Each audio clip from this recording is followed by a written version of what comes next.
everyone. People in Uganda sleeping, some parts of the world not awake yet, some busy coming off work. It's 4 p.m., 4:31 p.m. today in the US and on the West Coast. Welcome, welcome. I'd like to chat with us a bit about what happened today at the European Union Parliament. Welcome, Rachel. You're the first. Thank you for coming. Thank you, thank you. Thank you, everyone, for being here. My name is Lady. Today is February the 23rd.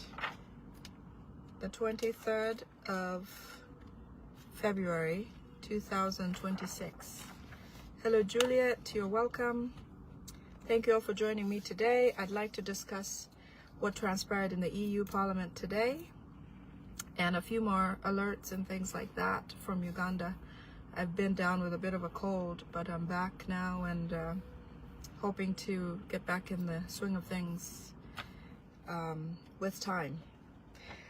So, according to the plans as they unveiled today, His Excellency Kyagulanyi Ssentamu was at the European Union Parliament today. Among the speakers was him, obviously the members of Parliament concerned that were invited to speak. They also invited the representative of the Ugandan government, which is Ambassador Marjam Black, who represents Uganda in Belgium, Luxembourg, and the European Union.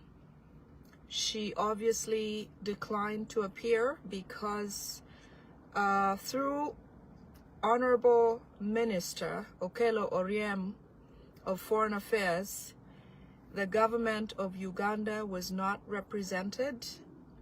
You know, as much as they bully things or bully people at home, they feel like they can do the same on this international platform.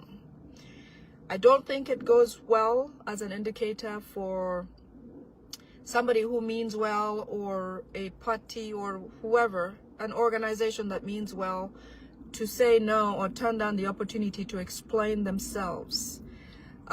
This was, if anything, the platform where the Ugandan government can come and explain how they are much loved by Ugandans, how they didn't do what is said to be done, how whatever happened was not their fault, or how, you know, like you go to court. The reason why you go to court is to say or speak on your behalf and give your side of the story so that people can understand what truly transpired between you and the other party that is inviting you to explain. But anyways, so with insistence from the Uganda government, Marjam Black did not appear to be at the EU Parliament as was requested, to testify or give an account on the side of the Ugandan government. I'm not surprised. Many of us are not surprised, because Museveni rules with an iron fist.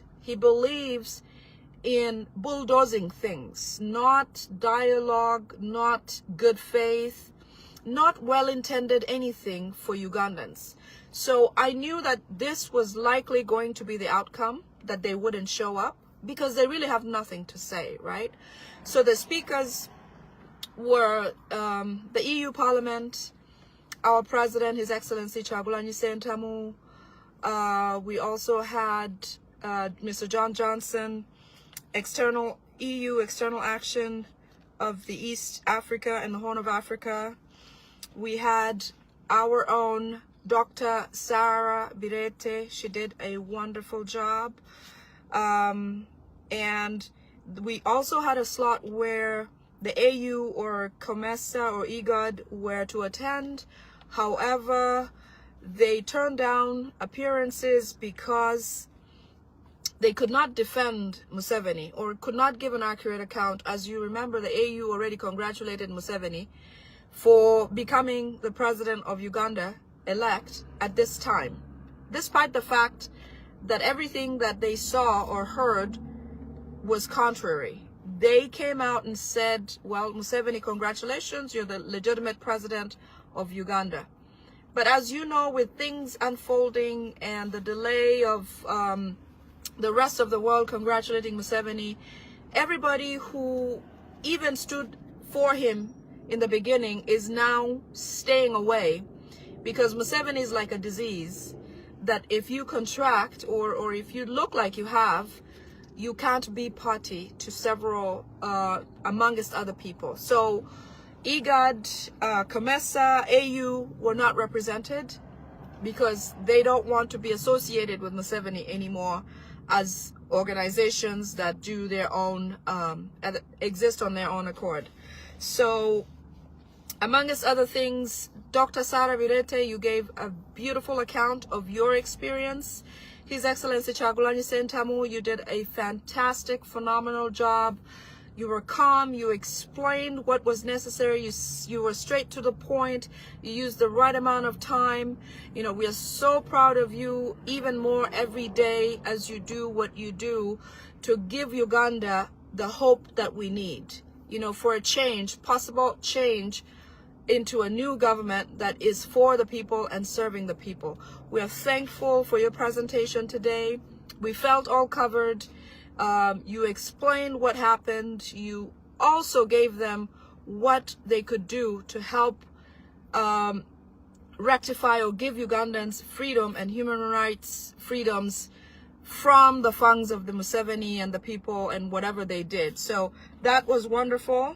The reason why Sarah Birete was so important to speak at this event is because she experienced firsthand what happened. And she gave an account. And so Sarah Birete's account does help express the fact that no one is safe in Uganda. And it doesn't matter whether you have an office, you hold a high office, or whatever the case might be, that you are no exception. But the fact that she was an observer, I don't know if you know her background, that Dr. Sarah Birete is one of the executives or the ED of Uganda Civic Center for Constitutional Governance. She is also in charge of steering global networks for domestic election monitoring and CCG. So Dr. Sarah Birete is not only poised as a Ugandan to give an account of what happened, but she is the eyes and ears of the rest of the world in documenting how things, you know, unfolded or how things happened during the election period. She witnessed not just physically, but as intended before the elections, what should have transpired, the training that should have been given to people, the voter registers that should have been, the numbers of people who had registered to vote. She then would be able to compare what the results were, what the numbers are, and truly what the outcome should have been. As you all know, Museveni had his doctored results already before Uganda even went to the polls. So what they truly did was to invert Kyagulanyi results, give them to Museveni, the dictator, and then have Museveni's results given to Bobi Wine. So because Sarah is a pivotal factor in the election, because she has background knowledge of the numbers, okay, and how things would have had to happen for an effective and fair election to occur. Museveni decided that it would be better to take her out than to leave her to be free and speak out while the elections were going on. So a blessing in disguise. It's sad what happened to her, but in any case, she is the actual experience that needs to be told to, or testimony to be given to the EU Parliament. So thank you so much, Dr. Sarah Birete. Among the outcomes of the election is of the EU Parliament involvement today with the matters that affect Uganda is they are requesting the Magnitsky Human Rights Act of accountability. that was enacted in 2016. This is now affecting, it's now a blanket network for the rest of the world. It's no longer only about certain parts of the world. Even though the Magnitsky Act came from Russia, and a lawyer who was called, let me get you his name. It was enacted on behalf of Sergio Magnitsky, who was a tax lawyer in Russia, who ended up being killed in a Russian prison in Moscow. So because of what happened and how effective this law happened to be useful for the purpose of catching or restraining perpetrators from continuing to perform atrocities, it has been adopted globally. So the Magnitsky Act is now a global act or law that affects accountability of gross human rights all over the world. So let's say for Ugandans, obviously the people working for Museveni, the policemen, the military people, you know, the SFCs, people in government like Honorable Minister Okello Oryem, who comes out and very boastfully, big-chested says, well, we're not going to take this or that. We're going to incriminate Bobby Wine. We're going to label him a terrorist. We're going to charge him with treason.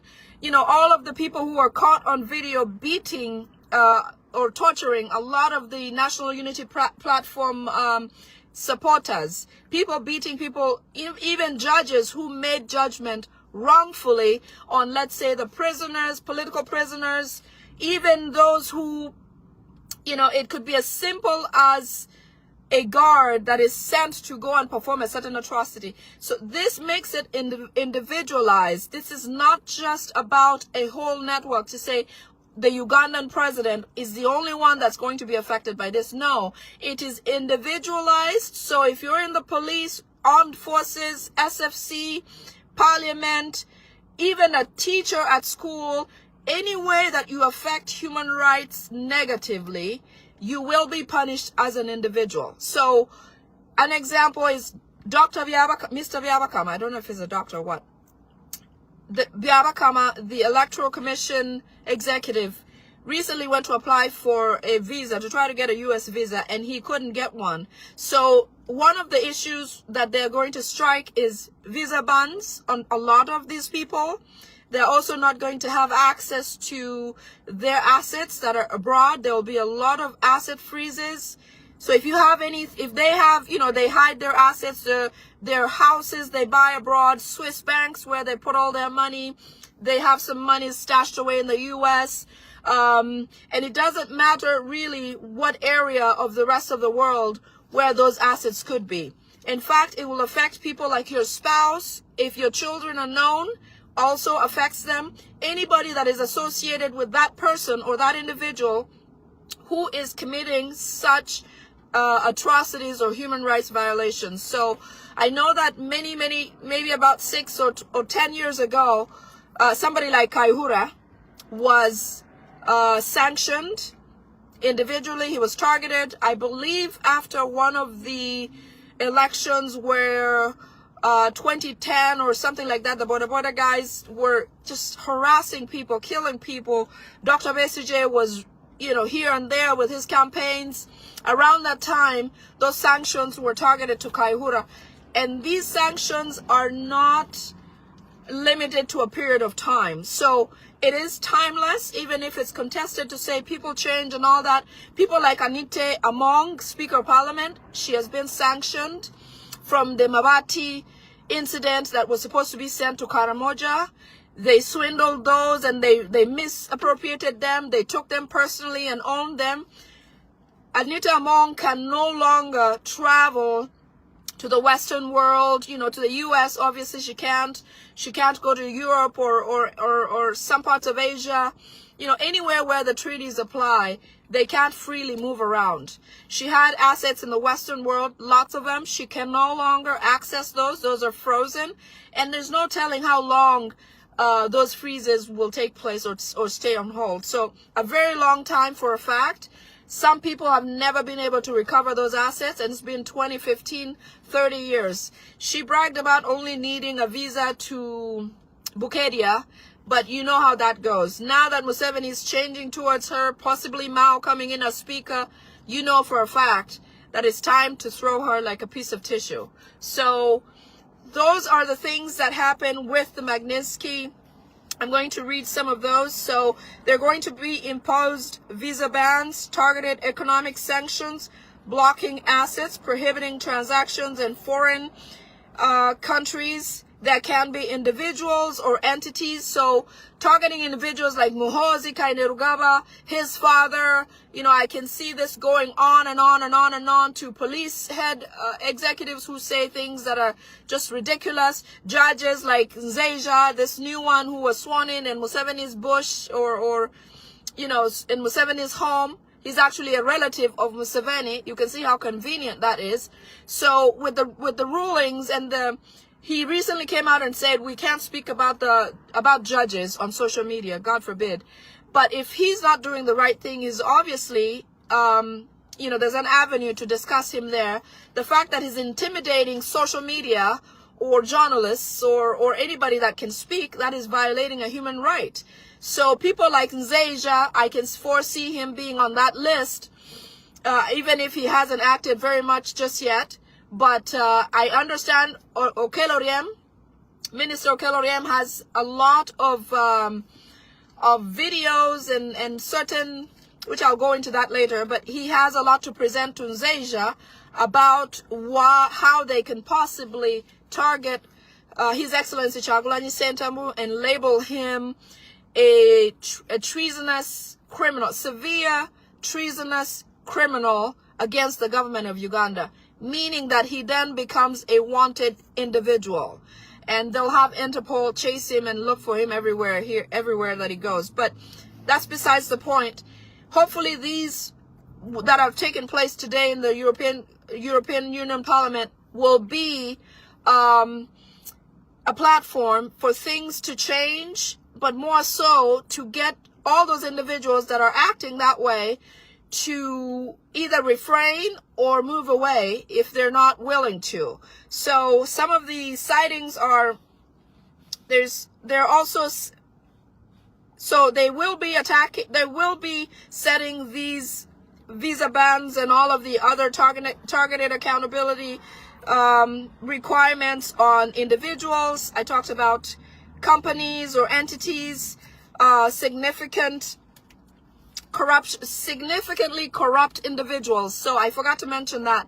You talk about things where, like the NSSF, for example, you remember how much money just got lost and there was no follow-up, there was nothing like that.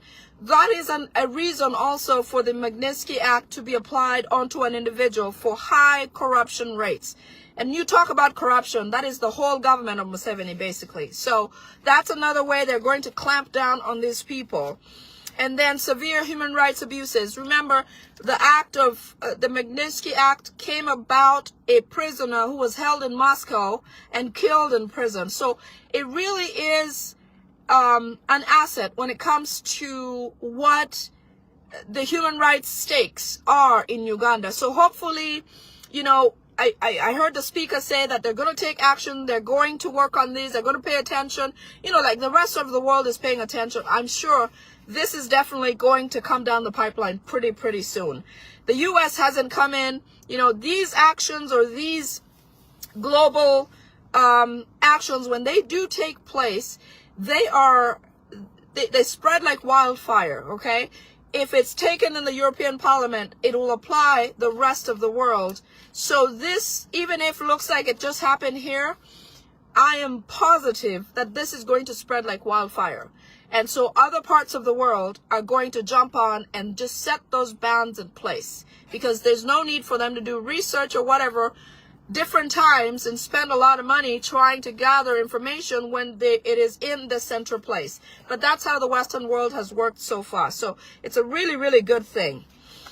So there will be asset freezes and prohibition of conducting transactions. So even if they may try to disguise themselves as different people, you know, when people travel now and they're getting into eye prints, where they'll use your pupil to save your ID. So far, we're using fingerprints. So anywhere, even if they try to use another person's identity, their fingerprints will never allow them to successfully exist in that way. They can't get through because they have a history already of fingerprints that only match theirs. So if they attempted to do something else about, you know, trying to get a different identity to come out or whatever, they'll get caught. And so once they have this watch on them, it is also it's a job for the rest, everybody in charge, to pay attention and report as necessary. So, you know, if Anita Among, for example, shows up to the United States, shows up to my door, or shows up in a community that I know her, it is easy to report. And it's easily trackable. So no matter what they do, when these are set in place, it's done. Okay? So the global Magnitsky Act was adopted by countries like Canada, the UK, EU, United States, Australia. So basically, most of the Western world. And it's for people who have acted against human rights. And so they have to give accountability. Not appearing today at the EU Parliament by the Ugandan government shows that there is a lot more that they're hiding. Also validates the fact that, you know, what they're probably being questioned about actually does exist and has happened. You know, I'll give an example. When you go to court, for example, in the United States, I can speak for that. There's something called judgment, default judgment. Default judgment means when you go into court, let's say I go and report a case, and so is invited and served. The reason why this hearing does exist is so that everybody explains themselves. And, you know, it leaves the EU to decide what happens where, okay? Or what happened. Or maybe to say, well, what about Museveni said this, how come this, and you know, we didn't go to Saudi Birete's house, or we didn't really attack Bobby Wine, or we are not holding on to Bobby Wine's house, or whatever.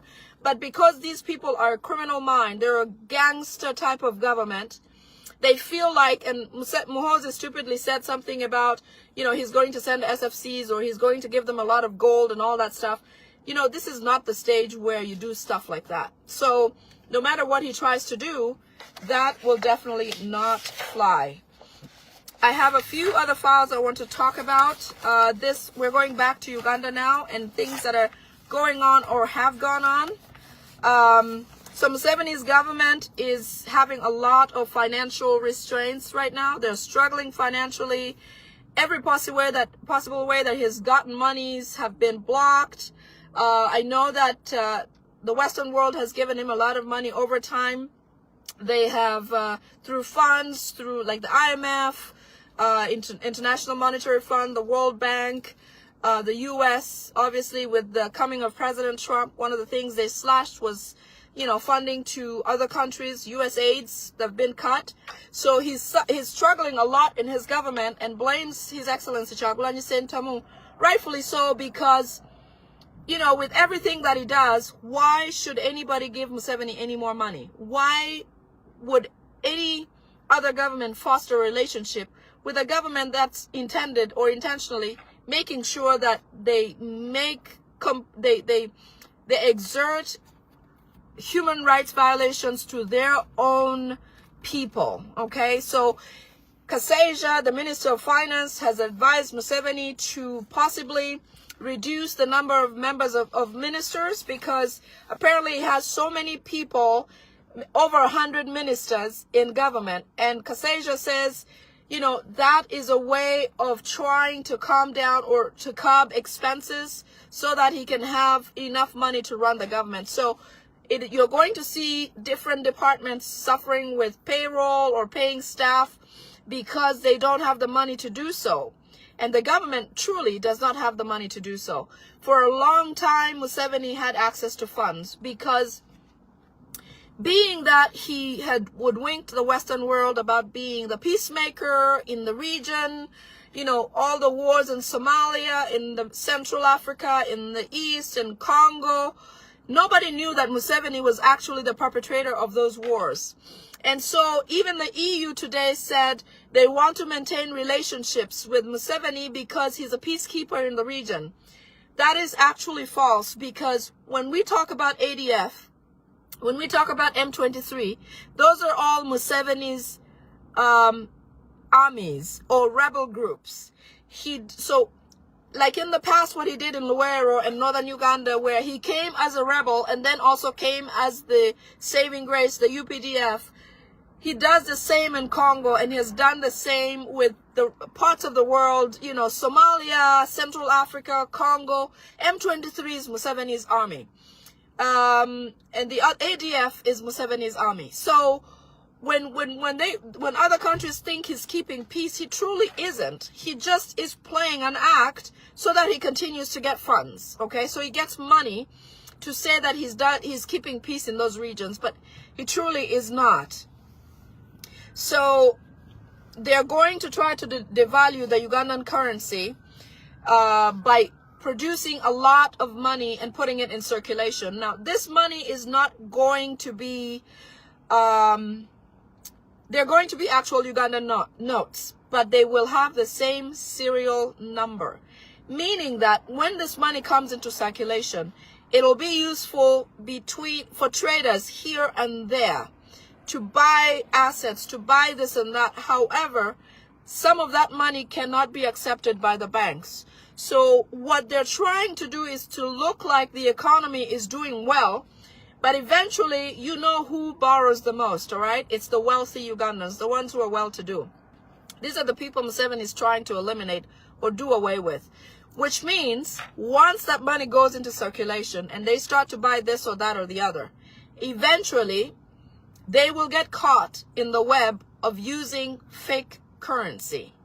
That money is also going to devalue the Ugandan currency on the foreign exchange, because it will be not useful or not as valued as the usual Ugandan currency. Okay? Banks are also being asked by Museveni. These are all things that he's doing to stifle the economic growth of Uganda, because remember, he has promised and he swears that Ugandans now hate him, and he has known, so he's going to make sure that Ugandans will suffer. So that is something that be watchful for. If you see a lot of, you know, new currencies and stuff, try to use monies from your bank. You withdraw and use what you've got instead of getting money from other agencies or other people, large chunks of money, because eventually you're going to get stuck with it and possibly charged with money laundering or using fake money. The next thing I want to talk about is Museveni's next move with the Muslim community. He is happy that Lent and Ramadan are occurring at the same time.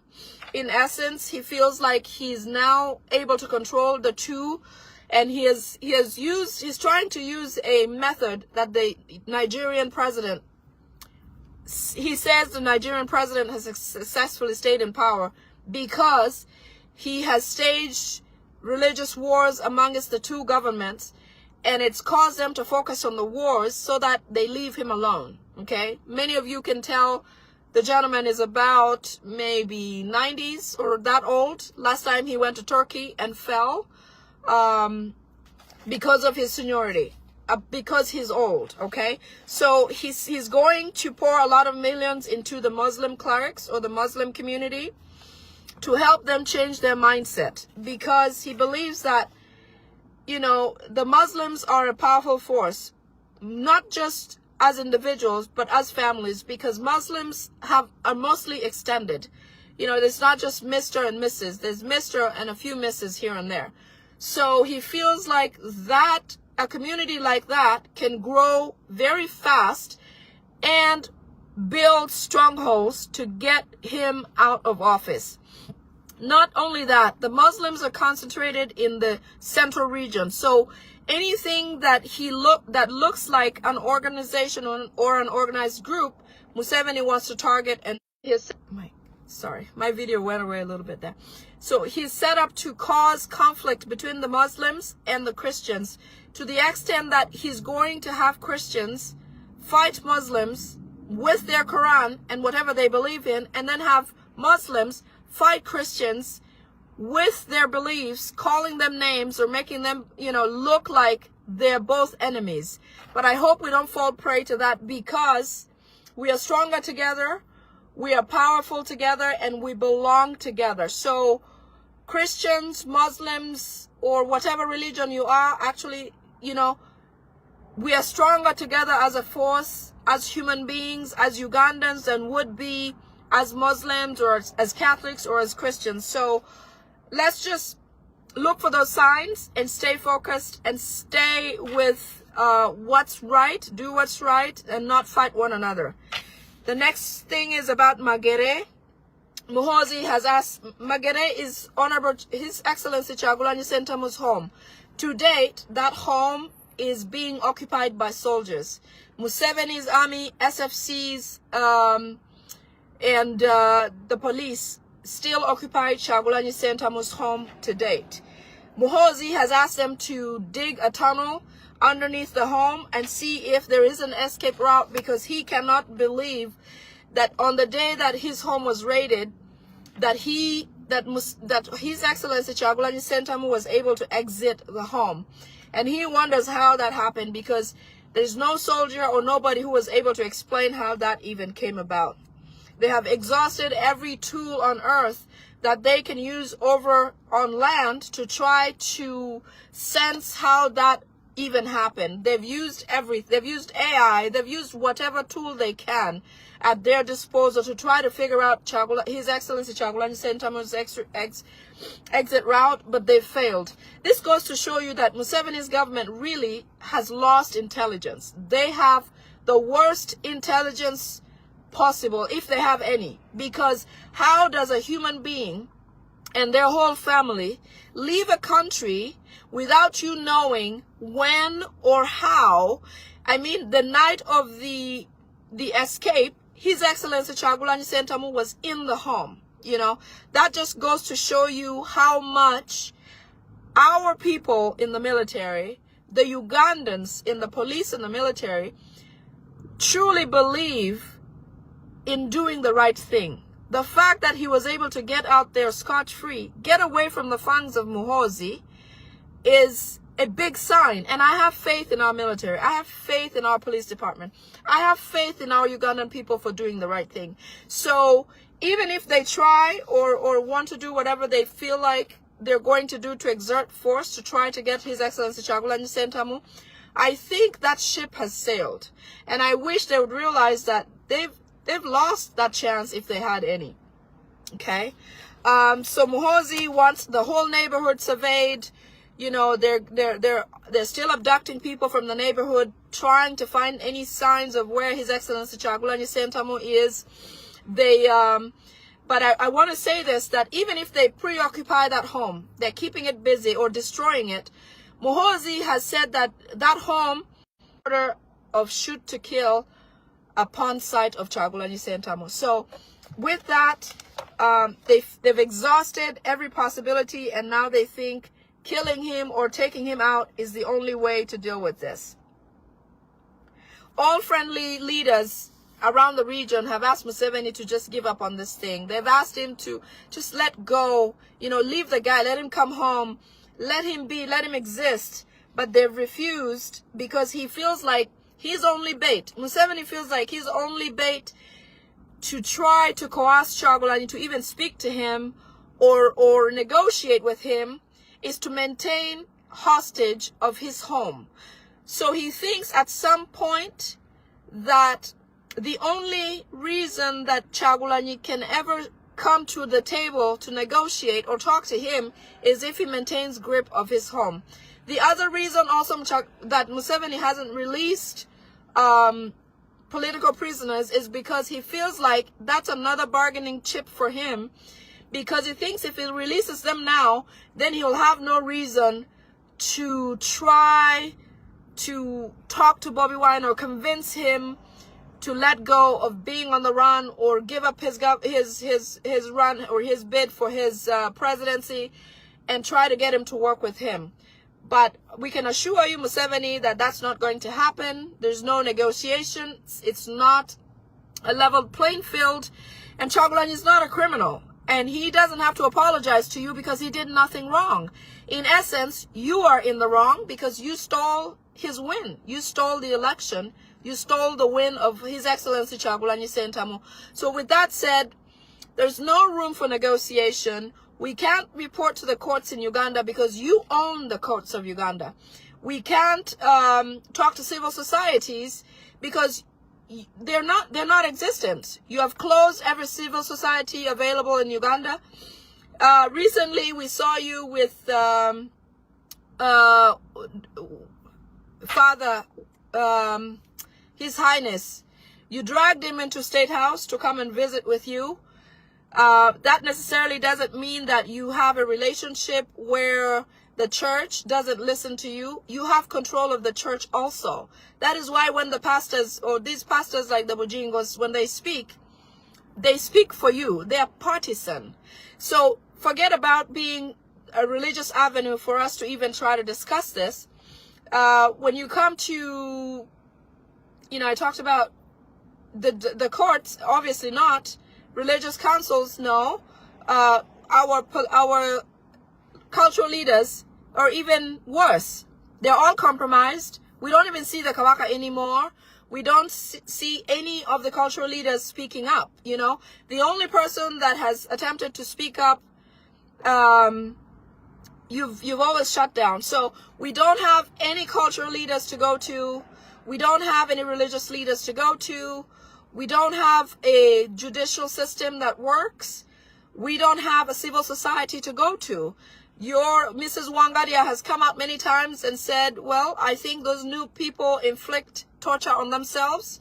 How ridiculous is that? So the reason why we run out here is because you're useless. Every system is compromised. The media is controlled by you. In fact, I understand you banned the media from showing the EU Parliament's session today. But we're not surprised. We're going to continue working hard. We're going to make sure we achieve what we started. And with the help of the rest of the world and His Excellency Kyagulanyi Ssentamu, I know that we're heading for the best every day. Okay? I'm going to speak about fires again. Museveni thrives on fires. He has burned several schools. He burnt Bulange Mengo when he first came as refugees because that's where the refugees' records were kept.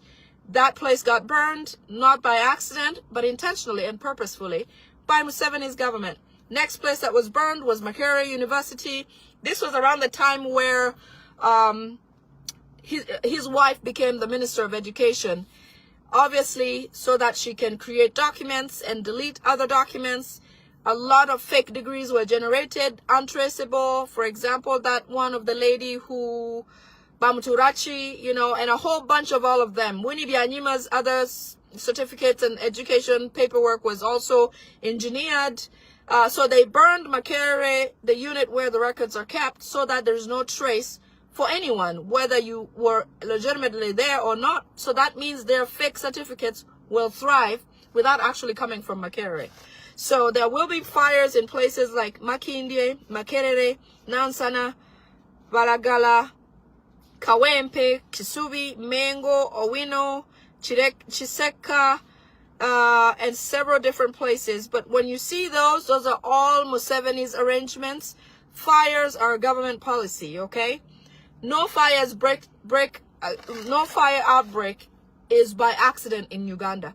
The recent burn on the Kisenyi area, behind National Unity Platform, was set ablaze because they want to take over that land and use it for themselves, but more so to get the people out of the city, out of the capital. The ghetto youths, he wants them out of there. So when you see those fires, they are not by mistake. They're not accidents. They're truly meant to have. They're government policy executed by Museveni. Recently, there was supposed to be a fire that we talked about, and they didn't do it after that. But they were supposed to, they'd already had a group of people who were in Nakivubo in Ham Stadium. and were supposed to come out and do this. When we talked about it, they regrouped, they postponed it, but it doesn't mean it's not going to happen. They're trying to set a curfew all over the country. In fact, Salim Saleh brags about a curfew that they've already set in the north and some part of the east. He says, in Acholi, that region, you can't find people just wandering around after 11 o'clock. So they're trying to implement that within the city of Kampala. Okay. With those fires going in place, excuse me, I just came over a cold. So with those fires taking place, when actually any of them happens, we're going to see a loss of 3 people in government, like he normally does, to try to divert attention. But, when you see fires, you know that they're coming from who? Museveni. The other thing is money lenders have been stalked. You know that money lenders are Rwandese. This is a way of these people circulating or getting their money that they've stored at home for so long back in circulation. One time somebody shared a video where Salim Saleh has a storage, like a stadium full of cash money in bags. Those are the monies that they give Rwandese when they first get into the country, and they distribute them to go into the villages and local areas, and then they control and spy into the community. So when, let's say, you need money to start a business or whatever, or buy produce, they will give you the money, but they'll take all this information from you and use that information to report to the Rwandese communities, the higher ups, to say, oh, John or Susan, so and so, they have this much land, they have their 20 children, their father is still alive, and the heir is going to be Esther, or whatever the case may be. So these money lenders are truly spies to feed information to where it needs to go. Okay, so it doesn't mean that they're giving you money for the good of you, because what they're trying to do is hoping that you're not able to pay that money so that they can take your land or whatever asset you have with them that they'll use as collateral. So be mindful of that. I wish we don't need those monies. I wish when you identify these Rwandese people, you find a way to deal with them so that you are not tied to them at all, because eventually you will hear about your family members dwindling or dying or whatever the case might be. They're trying to make sure people who are successful in farming lose their farms, or lose their produce, or lose their animals, or lose whatever the case might be. So in essence, they'll be the ones giving you the feeds, they'll be the ones giving you the mulches or whatever you add to your soil, eventually destroying what you're expecting to reap from your garden. So be mindful of that. We're moving on to Okeloriem. This one is a big one. As you've noticed, Okeloriem has been very vocal in the media lately. Since the European Union invited Marjan Black to come and testify at the EU Parliament, one of the things he has decided to do was to stop representative